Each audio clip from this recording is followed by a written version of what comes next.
Mhm. So our last conversation was last May, and what was going on behind the scenes was my job as a social and emotional learning specialist.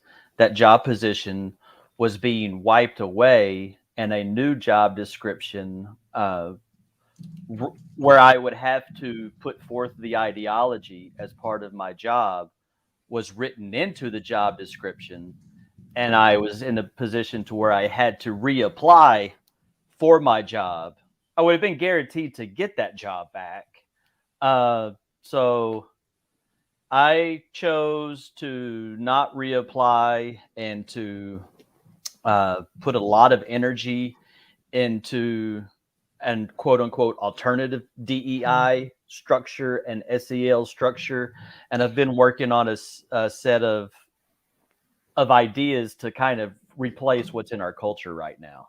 So just to clarify for what you're talking about, you're saying the ideology was being put into your job. You mean woke ideology was being Woke put. ideology was put. I was having to put forth and abide by that Some ideology. of the positive ways to change what's happening and for parents to address what's happening and in their schools. And Jason, you've been working on, because you came from SEL. You were an educator for how long? 20 years? 21 years, yeah, 21 years. yeah. Can you tell people about, because I know a lot of parents are now familiar with CRT, what it is, how it's infiltrated the schools, but I think SEL is the next thing that parents need to learn about. Can you just do a brief, what is SEL? Sure, yeah. Parents may recognize the term soft skills or emotional intelligence, maybe character education, those types of things. That's the umbrella theme of what SEL is. When I started, SEL focused on developing self awareness, self management, relationship skills, social awareness, And and SEL stands for, social and emotional learning. How do we cultivate those social and emotional learning skills, which is a fantastic idea. Those are the, like, how do we communicate effectively? How do we maintain healthy relationships? What do we do when we get really angry and upset? How do we manage this crazy ass thing called life? SEL is those types of skills. And around 2017 started to be a shift in practice. The trainings and things that I was attending were no longer about what I had just mentioned. Now we were moving into the new racial narrative of these people are privileged and these people are oppressed. Whiteness and everything that's really in just embedded in the culture now started around 2017 in my immediate workplace, and I started asking questions. That did not go well, as we've previously discussed. And fast forward to 2020, the whole national organization, the Collaborative for Academic and Social and Emotional Learning, CASEL, they completely shifted SEL to now reflect the ideology. So now in schools, social and emotional learning is taught from a philosophical lens that the individual is problematic rather than, what do you mean the individual's problematic? well, the unit, the individual is the problem for, or is the reason for injustice. Individual autonomy is the reason for, the reason why we behave badly. That's the underlying philosophical theme of the ideology.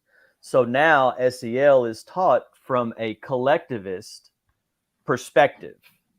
Mhm. And Which is, what I'll just interrupt for a second, which yeah, is what social justice is. It's a collectivist philosophy. It right. says you judge and treat people differently based on what group, what racial group they're in, what sex group they're in, what sexuality group they're in, etc. Right. But so what I discovered just through looking at human behavior and really, what is the cause of racism? Because I was attending all of these trainings that kept talking, root cause and, hours and hours of these DEI trainings, but there was nothing ever there. And clearly there is racism in our world, and clearly there is bigotry, and clearly there is all kinds of wrong stuff. So I started trying to figure, what is it? And it's essentially dehumanization. Like anytime we place somebody on the outside of the circle of us, we psychologically allow ourselves to harm those people. So when we absolve the individual into a group, we're automatically in our minds, in everybody's minds, allowing us to do harm, them like outside. real harm, not harm like I said potato and you prefer me to say potato. I mean like real physical violence, like what we see on the news when Yeah. we see these tragedies that we see. Mhm. It's because we're steadily increasing the human capacities for prejudice, aggression, and cruelty. Social justice, critical social justice, this intersectional Marxism, the successor ideology, whatever we want to call this thing in our culture, by the way it absolves the individual into a group and then puts the groups into conflict with each other over power and resources, it's never going to change. And It's the same old. It's the same old racism. It's like the devil got a new trick.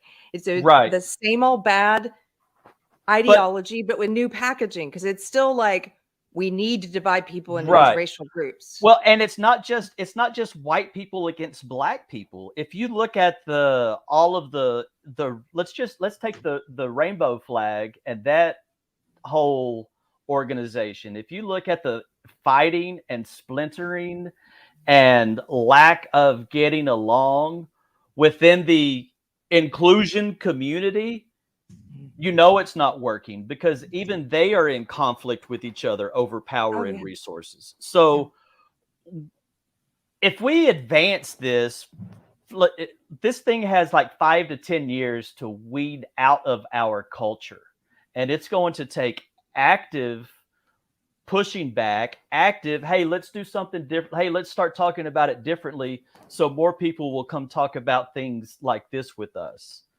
So is that why you're calling your event with Free Black Thought, you guys are calling it fourth wave anti-racism? we're calling it fourth wave anti-racism. Yeah, Because you think it'll attract some of the woke.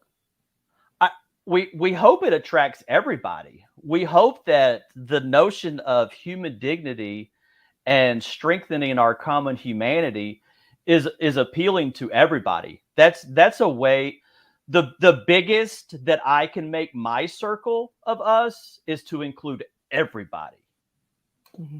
And until everybody is willing to take that on, it's to say, you know what, how big can I make my circle? Like, I don't give a shit what what you believe, who you are, what you want to do. As long as you don't harm people, you're with me. I want you to go be happy, living your life in a way that is meaningful to you. Like, if we could get behind that idea, and how do we live and navigate in this society? Because there's other plans being made for us. And those plans are for us to be in perpetual conflict with each other, and for our children and grandchildren and great-grandchildren to be in perpetual conflict. That's what the philosophy says. CRT is that academic thing that they only teach in law school, blah, blah, blah, blah. Allegedly. Yeah. So it's like a smaller tool, and then social justice is just the overarching theme of advancing the rights for a group, and then SEL is a K-12 vehicle that deals with emotions. So a lot of the social justice and CRT ideas are being embedded and Into dispersed through social and emotional learning.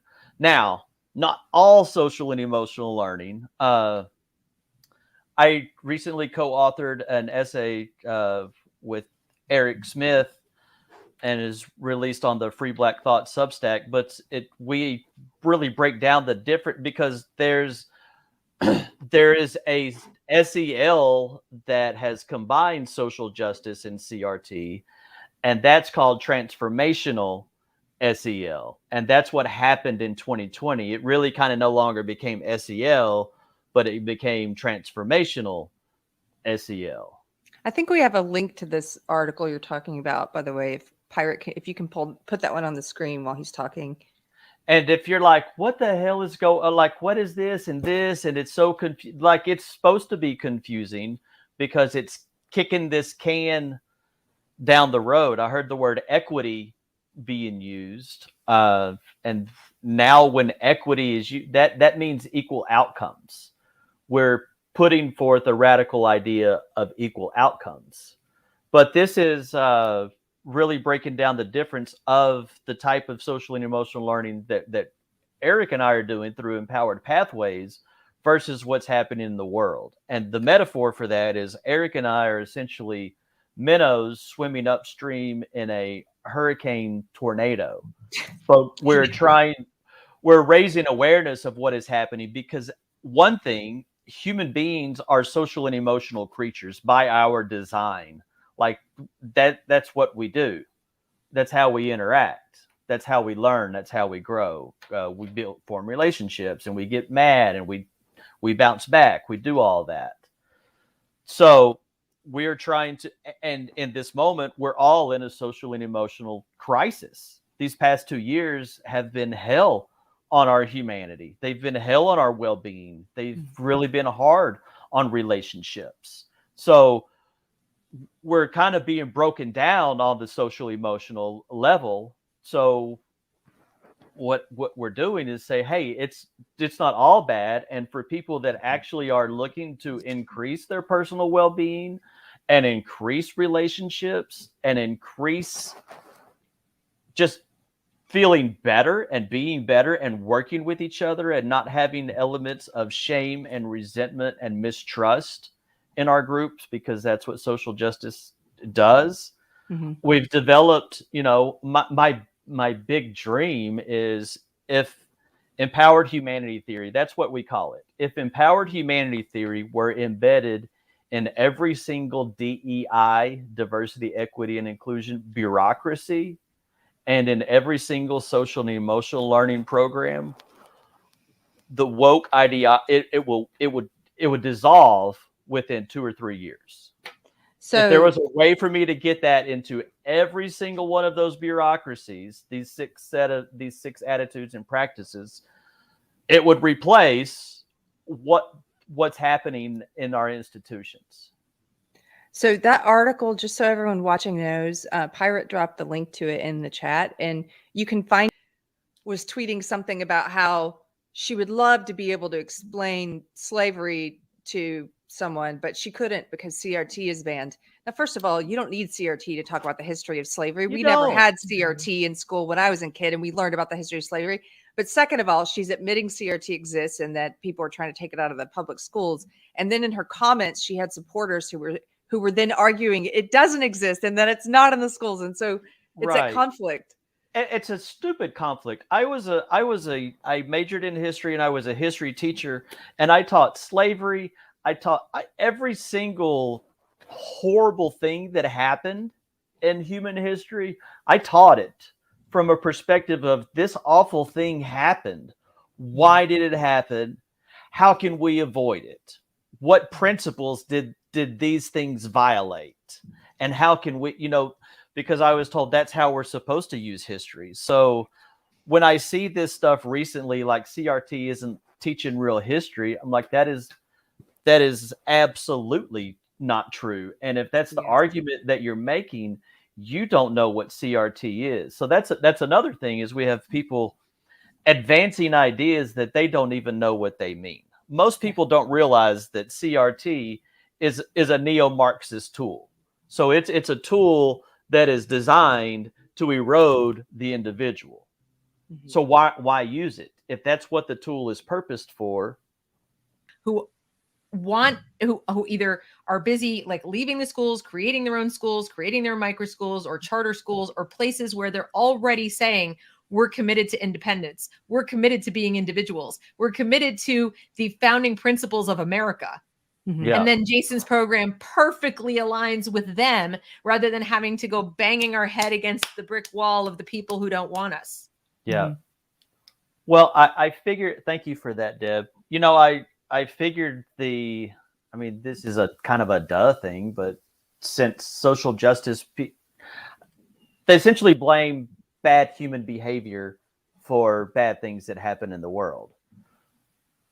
So it's like, well, how can we correct our behavior? So I came up with 6 attitudes and practices that if we practice those things day in and day out in real time over and over and over, that's what happens in our brains. We become what we practice. So if we're practicing compassion and kindness and awareness and dignity, and we are leading from a place of our core values versus our stereotyped identities, then we're developing ourselves in healthy, productive, compassionate ways that we've trained our brain to see somebody else as we see ourselves. So we're not going to harm those people. I think both approaches are great. I mean, I'm one of those people who I'm kind of like, everyone has a different talent, a different tool, a different lived experience they can speak from, and different